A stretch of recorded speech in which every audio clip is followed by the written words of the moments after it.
Welcome to the deep dive. If you are, navigating the modern dating landscape, it's tricky territory, Definitely. The whole swipe economy promises so much connection, right? but delivers often just this rotating cast of characters Uh, and their real life behavior. It rarely matches those curated profile photos. And mhm. we're not just talking about like awkward dates here, we're talking about actual danger. It's a really profound problem. Mm. It comes down to something we call informational asymmetry. Okay, explain that a bit. Well, think about it.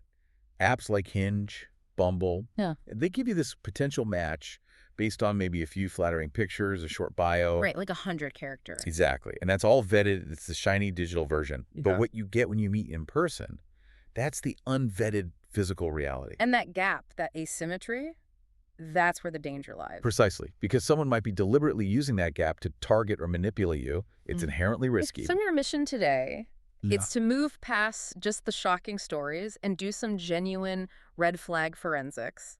Yeah, we've looked at a whole stack of user-submitted dating stories, and they really run the gamut, don't they? Oh, yeah. From like socially awkward moments that just make you cringe Mhm. to moments of real, like visceral fear, genuine danger. And the goal isn't just to share anecdotes. We need to extract patterns. Right. Categorize things. Exactly. Yeah. Because knowing the difference between, say, a clumsy attempt at a date and an actively escalating threat, that's critical. So we're breaking down these narratives, stories about emotional manipulation, financial scams. Deeply unsettling digital stalking and, yeah, even scenarios involving physical menace. Okay, let's jump right in then. We'll start with a really terrifying example of what we're calling 0 to 100 escalation. Mhm. We're calling this case the Hinge profile reporter, or maybe the tattoo apprentice story.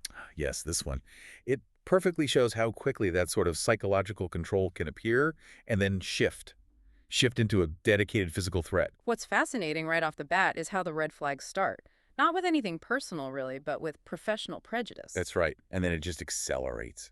These really personal, aggressive demands for her to completely change her life. And this user, she was clearly identified on Hinge, right? Mm. 3-year tattoo apprentice. Yep, clear as day on her profile. Yeah. And she'd only just exchanged numbers with this guy. Barely started talking. And the conversation just went off the rails almost immediately. Instantly. Well. The moment she confirmed her career, he didn't just, disagree. He dismissed her entire reality. Said he thought she was just a receptionist at the studio. Yeah. And insisted her actual job, her apprenticeship, was something she should be misled out of. His words. Wow. That's the first layer of control then, defining her worth based on his ideas. Exactly. But then it gets worse. The unprompted aggressive insults start flying. Okay. He leaves to these extreme generalizations about our whole industry. He literally states, and these are quotes from the text, Let's hear them. almost all tattoo artists are pill poppers and have a bad past. Mhm. And the kicker, Uh-oh. most have been to jail. Just, wow. The sheer audacity. He swiped right on her profile, presumably liked her pictures, knew her job, Mm-hmm. Knew her aesthetic, and probably. then decides her entire life needs fixing to fit his fantasy future. That's the 0 to 100 escalation right there. Mm. Within literally a few texts, having never met. Never met. He suggests she quit her 3-year apprenticeship Unbelievable. and starts talking about marriage, future kids, his reasoning. He doesn't want his hypothetical children around that kind of environment of shrug dealers and jail thugs. Drug dealers, is that even a thing? He's demanding she throw away 3 years of work for a future with him. That's total stranger. And when she quite naturally responded by calling him effing crazy. Which seems restrained, honestly. Right. He didn't back down, didn't apologize. Mhm. Instead, he just doubled down with aggressive misogyny to, keep control. So what was his final sign-off? Oh, it's a classic example of toxic entitlement, Yeah. like pure narcissistic injury when she didn't just obey. Okay. He claimed she was wasting her potential on feminist propaganda, said she'd only make a good housewife or a children's book illustrator. Wow. Define her options for her. And his last instruction was a command: don't text me again until you start thinking logically about our relationship. Our relationship. He positions himself as the logical one, and her refusal is illogical. Precisely. Like her rejecting him is some kind of mental defect. He just needs to wait out. Okay, but the story doesn't end there, right? She blocks him, reports him. Yep, wisely blocks him everywhere, reports him to Hinge, and Hinge actually permanently bans his profile, which suggests they agreed his behavior was way out of line. Good on Hinge. But this is where the stalking phase begins, and it gets genuinely terrifying. Yeah, it transitions from just digital arrogance to dedicated malicious pursuit. Because a normal person would just move on after being blocked and banned. A reasonable, healthy person accepts rejection. Yes. This guy. He took the silence as a challenge. What did he do first? Well, first he tried texting again. Hello, are you thinking logically about our future now? Just completely ignored the block. Then, when she stayed silent, he started the digital hunt. Found her on Facebook. Okay, but wasn't her Facebook private? That's the scary part. She had her privacy settings totally maxed out. Friends lists, private, unsearchable, everything locked down. And he still found her. Still found her. Just using her first name and her hometown. That takes dedication. That takes time. That's not casual. No, it shows a real willingness to violate privacy. Yeah. This was clearly not just some fleeting interaction for him. So she blocks him on Facebook, too. What next? He just keeps going, moves to Instagram, still texting her main number, even though she had blocked him there too. He just refused to accept the boundary. Every block was just like a technical hurdle for him. And then it moves offline. This is the critical shift, right? When digital harassment becomes physical risk. Exactly. He somehow found the address of her specific tattoo studio, which was unlisted, not posted anywhere publicly. How? We'll get to that. But his text message, chilling. I'll be at place of work tomorrow. Is that the best time to pick you up for lunch? Just assuming she'd go after all that. Total lack of awareness. Yeah. Or, more likely, deliberate intimidation. So how did he get the address on her schedule? You said it was unlisted. Okay, this part is brilliant and disturbing. It's pure social engineering. He used targeted deception. He called the studio and pretended to be her cousin. No way. Yes. And get this, he even knew the actual cousin's name. Because that cousin had apparently been tattooed by the studio owner before. So knowing the name made him sound legit to whoever answered the phone. Exactly. He asked the receptionist for her schedule, and the receptionist, assuming it was family, gave him her specific work hours. Oh, my. And then he used that specific info in his threat text. I called, and the lady said you'd be there at 3 for a tattoo.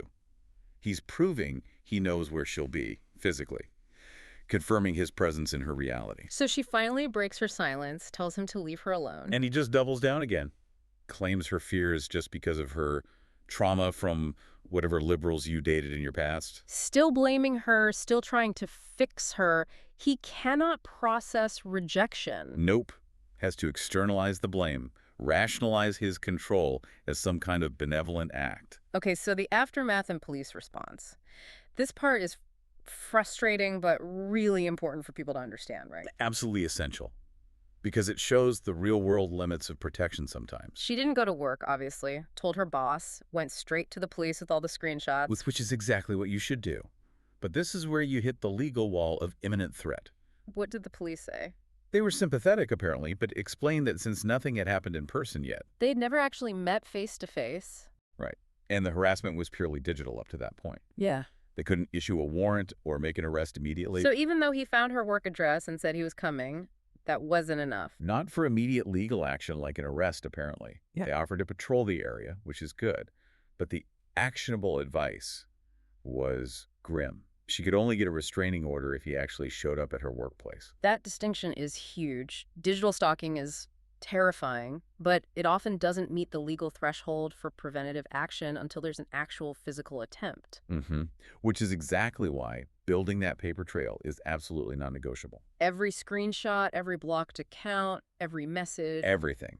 Because that evidence is what you need the moment the threat crosses that line from digital harassment to a verifiable physical attempt or presence. And the user regretted losing the early Hinge messages, right, when his account got banned. Yeah, she specifically mentioned that. Reinforces the need. Screenshot immediately. Even if it just seems like mild arrogance or weirdness at first. Because 0 to 100 is not just a phrase. It's a real, documented path some people take. Okay, that's a perfect segue. Let's talk about situations where intuition becomes, like, literally life-saving. We're moving into stories now where the danger wasn't just theoretical, it was immediate, physical. And the users got out because they listened to that deep gut feeling. And we really need to treat intuition as this powerful, almost evolutionary resource, you know? Yeah. It integrates thousands of tiny signals your conscious brain might miss. Right. These next stories often often involve being alone in private spaces, apartments, houses, where subtle details just screamed danger, even if the person seemed okay on the surface. Exactly. Violating that basic rule. Mm. Don't go somewhere private with a stranger on a first date. Okay, let's start with the war guy and the musket. Ah, So this user met a guy who seemed quiet. The date ends, there's a sudden rainstorm, classic scenario. and she accepts his offer to wait for her Uber at his place. Right there, she's alone, vulnerable, private space. Rule number 1 broken. And as soon as she walks into his apartment, she describes this feeling. Like a sudden, horrible drop in her stomach. A physical reaction. Yeah, a physical reaction she tried to rationalize away as just nerves. But her internal alarm bells, they were ringing for a reason, based on the evidence right there in his home. Okay, what was the evidence? First, the decor. Hanging right above his television. A full 17th or 18th century era musket. A musket, like a historical weapon. Yeah, an antique firearm, proudly displayed. And is surrounded by paintings, all depicting war scenes. Okay, that's specific and kind of intense. Very intense. And when she asked about it, trying to make conversation, he just confirmed the vibe. Yeah, I guess you could say I'm a war guy. A war guy. Okay. Red flag number 1, maybe number 2 and 3 as well. Definitely. The message is clear. He identifies with violence, with conflict. But it gets more specific. A coffee table. She expected maybe, military history books or something. Makes sense with the theme. Instead, she found several books about serial killers, including a big biography on Ted Bundy. Oh, wow. Okay. That's not a casual hobby. That's a fixation. It's a carefully chosen signal, whether conscious or not, of a fixation on control, violence, maybe psychopathy. So the atmosphere is already incredibly tense. Then what happens? Then his phone rings. He looks at the caller ID, turns right to her, his date, and says, get this. I'm bracing myself. H, this is my bitch-ass ex-girlfriend. I was hoping she wouldn't make this mistake again. She knows what's going to happen. He said that to her. About his ex. Directly to her. Yeah. That's the moment the abstract threat, the musket, the books, becomes concrete and personal. He's basically telling her he has a history of violence towards women. Exactly. Yeah. And delivering the proof right there. So she immediately, smartly, texts her sister, sets up the classic out. The fake emergency call? Yep. Missing dog, panic attack. She said her sister deserved an Oscar for the performance. Good sister. But did he let her leave easily? No. That's the next chilling part. As she's getting ready to leave, his whole demeanor changes. From casual date to controlling captor. How? He gets serious, looks at her and says, well, I can't let you leave this soon now, can I? Whoa. Okay, that's not a joke. She tried to walk it back immediately, saying, just kidding. But the threat was made. The boundary was aggressively breached. And then? The final power play. As she's literally walking out the door, he says, have a great night. I hope the elevator's working so you can make it out. Implying he could stop her. Or had interfered with it. Exactly. That subtle threat about her escape route sent her running down the stairs, skipping the elevator entirely. Smart move. The lesson here seems pretty clear. Believe the red flags. When someone shows you who they are through decor, Yeah. books, casual death threats about exes, believe them, and get out. Execute the escape plan. Okay, the next story. It's almost unbelievable. Like something out of a movie, but it's real. The real-life Hannibal? Or the crockpot story? So this user meets a guy named Joe from Tinder at his college apartment. But she made one crucial decision beforehand. The life-saving decision. Oh. She brought her friend Megan. Never meet a stranger alone in a private place. That rule again. It fundamentally saved both their lives here, no question. So they're at his apartment. He puts on a movie, a horror movie about a cannibal. Which is weird, unsettling, maybe just a clumsy choice on its own. Maybe, but then the user goes to the bathroom. And what she finds is definitely not a coincidence. Behind the toilet, there's a framed painting. Okay, of what? A painting of a man who looked disturbingly like the date Joe, eating someone's leg. Eating someone's leg. Okay, that's not just a red flag, that's a 5-alarm fire. That's DEFCON 1. The alarm bells go from 0 to deafening siren instantly. So what do? Just run? Well, Megan, the friend, really steps up here as a critical thinker. When the user tells her about the painting, they realize they kind of need to confirm the threat level before just bolting, maybe? It's a risky calculation. What does Megan suggest? Megan suggests checking the fridge. Bold move. Dangerous. And Joe's reaction. Immediately defensive. They start to move towards the fridge, and he intercepts them. No, I'll get it, you sit down, I'll get the water. His defensiveness confirms it. He's hiding something in there. Exactly. So they quickly devise their escape plan. Megan uses the old, I need my meds from the car excuse. Classic. Requires him to walk them out. Right. Needs Joe to chivalrously escort them both downstairs, crucially leaving the user alone in the apartment for maybe 5 minutes. Okay, this is tense. What did she find in the fridge? During those 5 minutes alone, she finds a crock pot with a lid on. And inside? Inside the crock pot, and this is quoting the original submission, a fucking finger in there, a digit in a dark-colored liquid. Oh my God. A human finger. A human finger in a crock pot Hmm. in his fridge. They executed their escape plan immediately, got out of there. Megan later filed a detailed police report, the fear level she described, Mach 10 level. If we connect this back to that informational asymmetry, Yeah. the painting, the finger in the crock pot, that was the horrifying truth hiding behind the curated Tinder profile of Joe. Absolutely. And the life-saving mechanism wasn't just finding the finger. Yeah. It was the decision to bring Megan. Right. Having a witness, an escape partner. She wouldn't have had the distraction, the backup, the crucial 5 minutes alone to check the fridge if she had gone by herself. Yeah. She might never have gotten out. This wasn't just awkwardness or projection. This was calculated clinical level malice. Pure malice. Chilling. Okay, one more in this really dangerous category, the Yonkers ambush. This one is about aggressive pursuit combined with a plan that relies on isolation. So a guy is really aggressively trying to get this woman to go on a date, pushing hard. Yeah, suggest driving to a supposed hidden gem restaurant way out in Yonkers, like 40 minutes outside Manhattan. Remote location alarm bell number 1. Oh. But she smartly decides to drive herself. Crucial move. Maintaining control of her transportation, her exit strategy. So as she's driving out there, she puts the restaurant address into her GPS, and the GPS says the place is closed. Permanently closed, maybe. Okay, definite red flag. What does the guy say? He tries to brush it off, says, oh, they're really bad at updating their hours. Uh-huh, sure. That should have been the absolute final out right there. Turn around. You'd think so, but she kept driving the 40 minutes. Maybe felt committed, maybe didn't want to seem difficult. Arrives, and the parking lot is completely empty, dark, business clearly closed. The trap is set, isolated location, no witnesses. She starts to panic, obviously, puts her car in reverse to get out of there. And then what? As she starts backing up, another car pulls up immediately right beside her, blocks her easy path out. Whoa! Waiting for her. Coordinated. It definitely felt like it. She didn't wait to find out. She hit the gas, maneuvered out of there, and fled immediately. Smart. Fast reaction. And the confirmation that it was malicious. Came later. She checked the dating app. He had already unmatched her profile. There it is. The date was never about dinner. It was a planned encounter. In a remote, vulnerable location designed to isolate her, possibly with help waiting in that second car. Why insist on a remote spot? Minimize witnesses, maximize control. The unmatching proves it. Plan failed. Profile dumped. He wasn't interested in rescheduling dinner. Okay. We've dissected these really frightening cases where boundaries were crossed violently.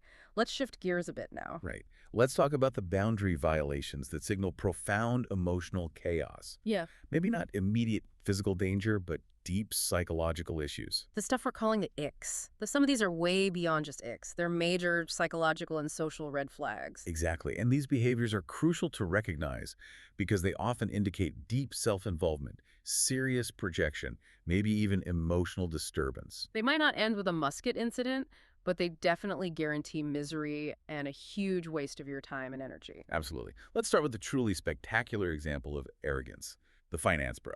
Oh, this one. The sheer ego was apparently immediate, like right out of the gate.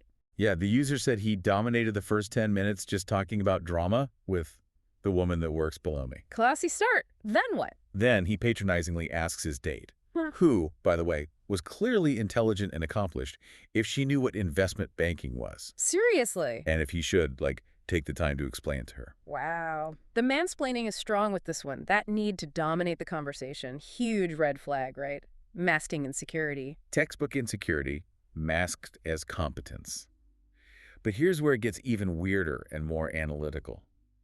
He reveals this bizarre rule he has. A rule?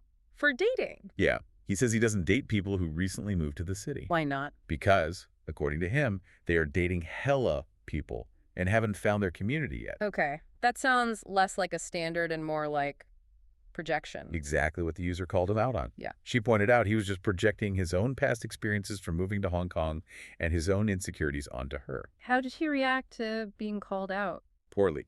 Tried to regain control by launching into this pedantic lecture about Chinese dialects, Mandarin versus Cantonese, Oh my God. and capped it off by asking her, condescendingly, "Do you know who Mao is?" As if she wouldn't. Wow. This guy had failed his own screening test spectacularly. And the kicker, the user noted he admitted he hadn't even viewed her profile properly. Hadn't looked at her profile, insulted her eligibility based on his random rules, mansplained basic concepts. And still expected her to be thrilled to continue the date. That's pure entitlement, believing his mere presence is reward enough to overlook atrocious behavior. Unbelievable. Okay, next up.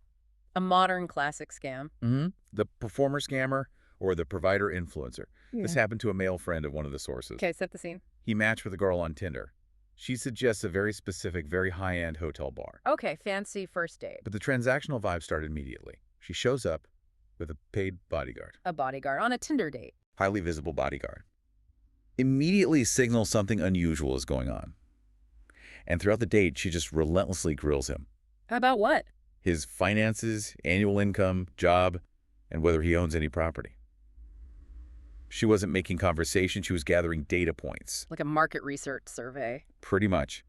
And the whole thing was basically performance art. She was openly filming the date on her phone. Filming the date? Why? And performing, as the friend described it, a white woman version of the Beyoncé hair flip for the camera constantly. Okay, so what was the scam?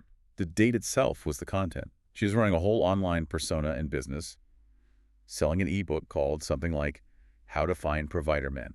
No way. Yes. The date was fodder for her social media, posts captioned with things like, set your standards high and you'll end up only dating providers who take you to the Ritz. So she was faking the lifestyle using these dates. What about the bodyguard? Part of the performance, presumably, to project status.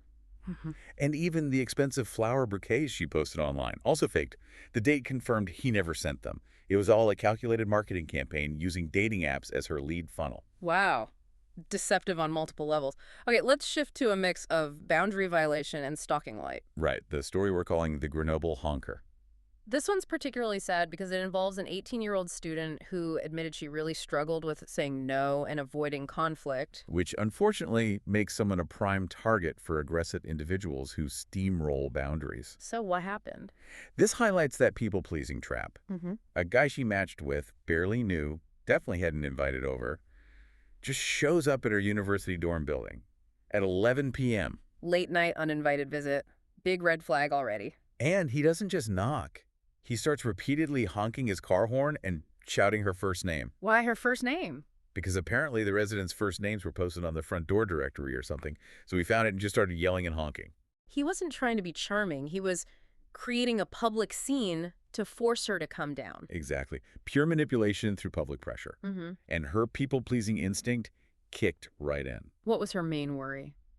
Her overriding fear wasn't for her safety at that moment. It was about alienating her neighbors because of the noise. Oh, bless her. So she went downstairs? Went downstairs in her pajamas, just wanting to make the disruption stop, ask him to leave. And the guy himself? First impression.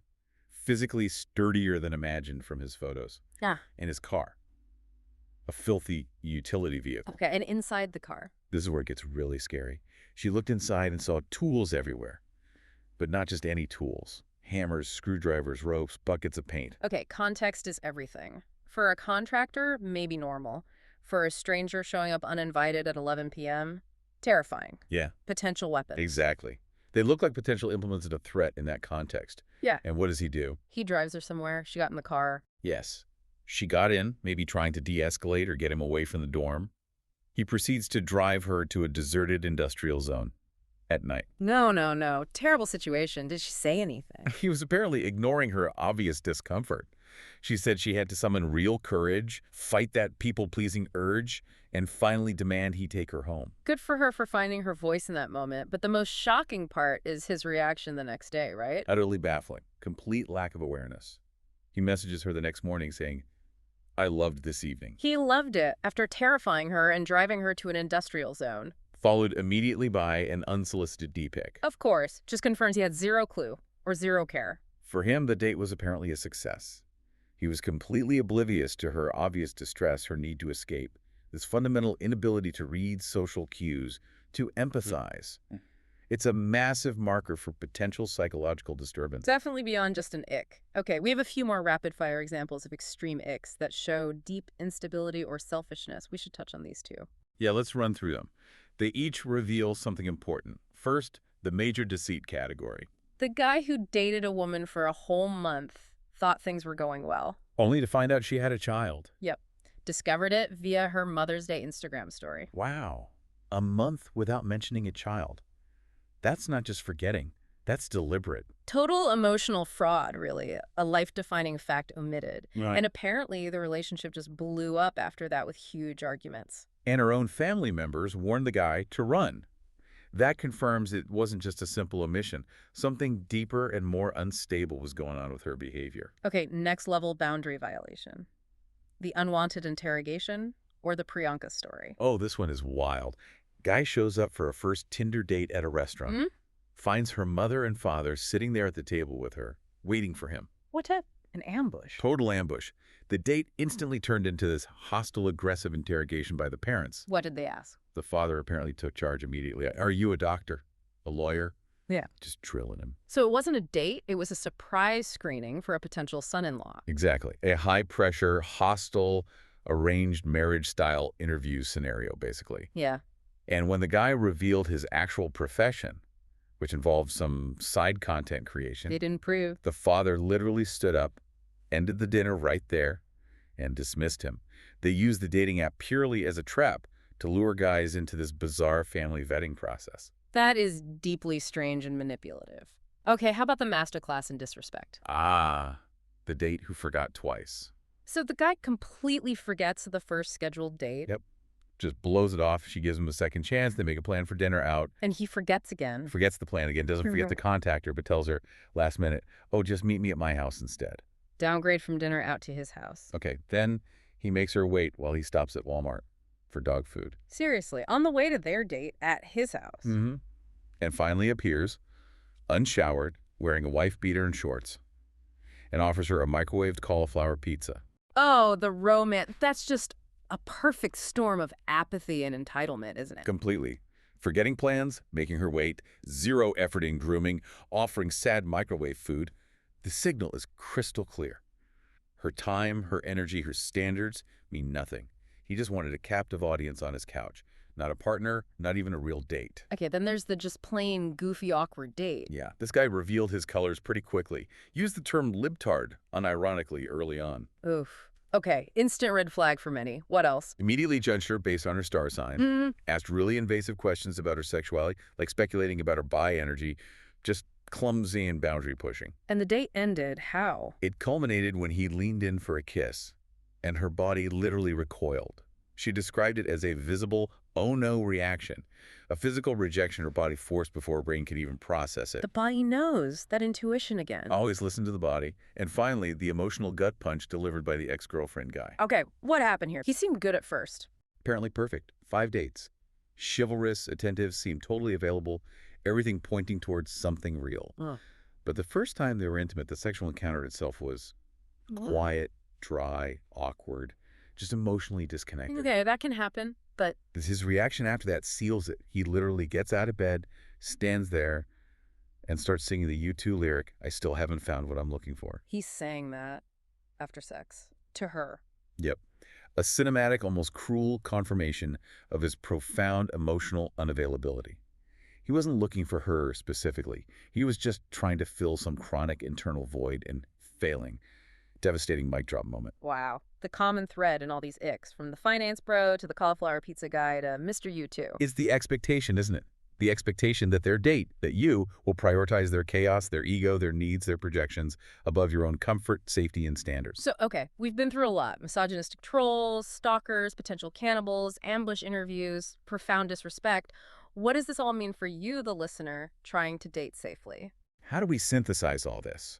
We need to categorize these warning levels into something actionable. Right, because not every bad date is a dangerous bait, but some bad behavior definitely signals potential danger. Exactly. That synthesis is the whole point of this deep dive. Let's try to create some clear risk categories based on what we've heard. Okay, lay them out. Category 1, apathy and incompetence. These are your low-risk icks. Like the cauliflower pizza guy? Exactly. Yeah. Him, the guy mansplaining Mao, maybe the awkward U2 singer. They're self-absorbed, lack self-awareness. They'll waste your time, guarantee a miserable experience, but probably not immediate physical danger, just bad bait. Okay.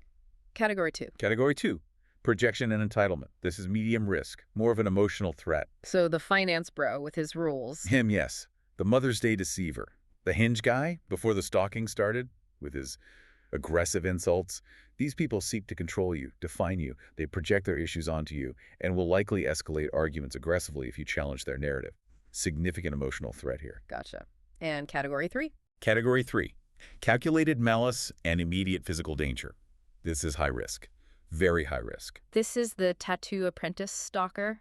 The musket guy? Yes, the cannibal crockpot guy. The Yonkers ambush setup. These individuals show rapid escalation, deliberate isolation tactics, confirmed stalking behavior, displays of weapons or threats, unambiguous signs of immediate physical danger. Okay, those categories are helpful. Low, medium, high risk, based on the type of behavior. And the crucial element we saw in the survival stories, especially the musket guy, the cannibal. It's intuition, right? That gut feeling. Absolutely. That feeling deep down that says, this isn't right, get out. Even when the person seems superficially okay or you can't quite name why you feel scared, that is your most powerful defense mechanism. We have to honor that feeling. We really do. Remember the woman with the musket? She felt horrible walking in, but tried to rationalize it away as nerves.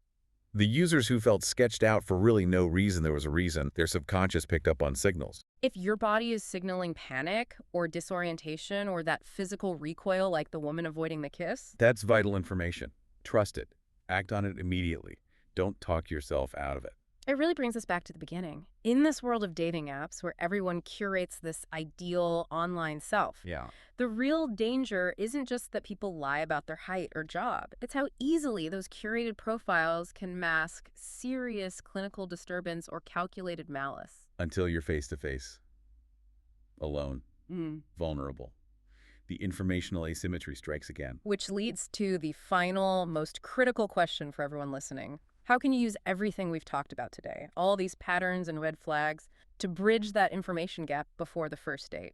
How do you maximize your safety? Standardizing your preparation has to be the key. Making safety checks automatic, not optional. So what does that look like practically? Safety rituals. Non-negotiable ones. Always screenshot their profile photos, bio, everything. Send it to a trusted friend. Along with the date details. Exactly. Specific, confirmed location and time sent to your safety contact. And vet that location beforehand. Look it up on a map. Is it public? Well lit. Busy. And if it's remote, dark, unfamiliar, like that Yonkers parking lot? Cancel. Immediately. If they push back on meeting somewhere public and safe for a first date, that is your final giant red flag right there. Their resistance tells you everything. Always tell a friend exactly where you are, when you expect to be back, and have that escape plan ready. Have that prearranged out call or text, practiced and ready to go. The fake emergency, whatever works for you and your friend. Because if the person is legitimate, reasonable. They won't mind you prioritizing your safety. They might even be impressed. If they react badly, get annoyed or aggressive about you having a safety plan or wanting a public venue, they've just shown their hand. Their intent is selfish, possibly hostile, maybe even malicious. Listen to your gut, trust the red flags, have a plan, and communicate it. Absolutely. Stay safe out there. And remember, sometimes the best match is the one you wisely never meet in person.